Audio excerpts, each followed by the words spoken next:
Dans cette vidéo, on va parler de suite géométrique. Une suite géométrique, ça va être assez similaire aux suites arithmétiques. Les suites arithmétiques, pour passer d'un terme au suivant, il fallait ajouter toujours le même nombre, qu'on appelait la raison. Les suites géométriques, ça va être presque la même chose. Pour passer d'un terme au suivant, on va multiplier par le même nombre à chaque fois. Ce nombre, on l'appellera encore une fois la raison. Par exemple, si on prend 4, 12, 36, 108, 324. Pour passer de 4 à 12, on a multiplié par 3. Pour passer de 12 à 36, on a multiplié par 3. On peut voir qu'on a encore multiplié par 3 et encore par 3. À chaque fois, on multiplie par 3 pour passer d'un terme au suivant. Donc cette suite, elle a l'air d'être géométrique. Si on prend la suite 10, 20, 30, 40. Alors, pour passer de 10 à 20, on multiplie par 2. Ensuite, si on avait continué à multiplier par 2, on aurait eu 40 directement. Là, on n'a pas 40, donc on n'a pas remultiplié par la même chose. Cette suite, elle n'est pas géométrique. En fait, cette suite, elle est arithmétique et sa raison, c'est 10. Enfin, un troisième exemple. 2, puis 1, puis 0,5, donc 1,5, puis 0,25, donc 1 quart. Pour passer de 2 à 1, on voit qu'on a divisé par 2, puis divisé par 2, puis divisé par 2.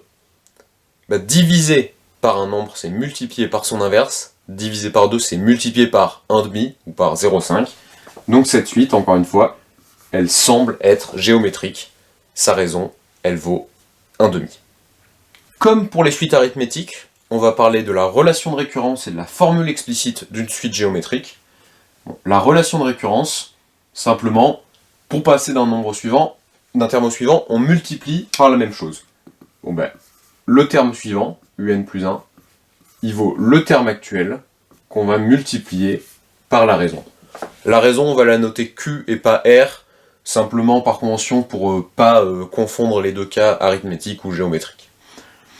Et la formule explicite, si je veux calculer par exemple le 10e terme de cette suite, je peux le multiplier par 3, puis par 3, puis par 3, puis par 3, puis par 3, et ainsi de suite. Donc au final, je vais faire l'opération multiplier par 3, je vais la répéter 10 fois. Donc ça revient à dire que je vais multiplier par 3 à la puissance 10. Donc, plus généralement, si je veux calculer le nème terme, je prends le premier terme, et je vais multiplier par la raison, et ce n fois, donc ce qui revient à multiplier par la raison à la puissance n. Autant pour les suites arithmétiques, on pouvait toujours faire les calculs à la main, autant pour les suites géométriques, ce q puissance n, il va généralement être très difficile à calculer. Pour le sens de variation d'une suite géométrique, ça va être un peu plus compliqué que pour les suites arithmétiques, parce que selon le signe de la raison, selon le signe du premier terme, on va pouvoir voir plein de choses différentes. Le plus simple, c'est de garder des exemples en tête plutôt que d'apprendre tous les cas un par un. Premièrement, si on commence avec les cas où le premier terme est positif, si on va multiplier par quelque chose de plus grand que 1, notre suite, elle va augmenter, donc elle va être croissante, même strictement croissante. Si on multiplie par un nombre qui va être entre 0 et 1, donc plus petit que 1, c'est par exemple le cas ici, notre suite, elle va diminuer à chaque fois, donc elle va être strictement décroissante.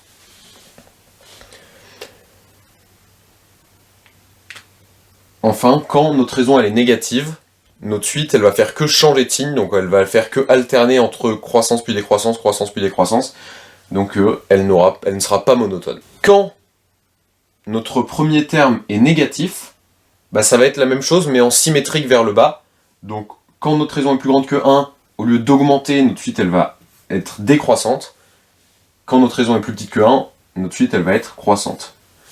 Quand la raison est négative, encore une fois, notre suite va faire que changer de signe, donc elle va être ni croissante ni décroissante, elle ne sera pas monotone. Si tu as entendu parler de la notion de limite, lorsque la raison est plus grande que 1, notre suite va tendre vers plus l'infini quand elle démarre dans les positifs ou moins l'infini quand elle démarre dans les négatifs. Quand la raison est comprise entre 0 et 1, la suite elle va tendre vers 0, soit par les positifs, soit par les négatifs, selon le signe du premier terme. Quand notre raison est négative, si elle est entre 0 et moins 1, notre suite elle va tendre vers 0 mais en alternant. Si notre raison elle est plus petite que moins 1, par exemple moins 2 ou moins 10, les termes de notre suite ils vont s'éloigner de plus en plus de 0, soit par le haut, soit par le bas. Enfin ici on n'a pas indiqué les cas où la raison elle vaut 1, la raison elle vaut 0. Tout simplement parce que ces cas, il n'y a pas besoin de les apprendre. Lorsque la raison elle vaut 1, donc ça veut dire que chaque terme, le terme suivant c'est le terme fois 1, donc c'est le même terme, notre suite elle est constante. Si notre raison elle vaut 0, bon bah directement à partir du terme U1, toute notre suite elle sera égale à 0, il n'y a pas besoin d'apprendre un cas pour ça.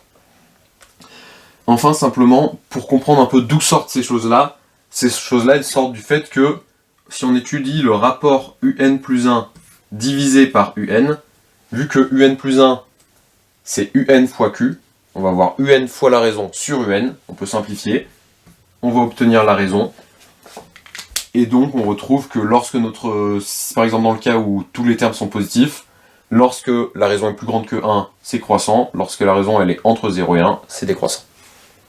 Dernier point à évoquer, on a dit que les suites arithmétiques, c'était la version discrétisée des fonctions affines. Et bien les suites géométriques, c'est la version discrétisée d'un autre type de fonction, c'est les fonctions qui s'appellent les fonctions exponentielles. On vient de voir la partie théorique, maintenant on va passer à des exercices d'application. Donc on va prendre 3 suites et on va demander à chaque fois de déterminer la raison, la relation de récurrence, la formule explicite et de calculer certains termes. Quand on demande de calculer certains termes, pour les premiers termes, par exemple le deuxième, le troisième terme, on pourra le faire à la main. Lorsqu'on aura des gros termes, ce qui va plus nous intéresser, c'est quel calcul faire, puis ensuite éventuellement le taper sur la calculatrice, mais c'est pas la partie qui va nous intéresser. Donc ces exercices seront corrigés dans la prochaine vidéo.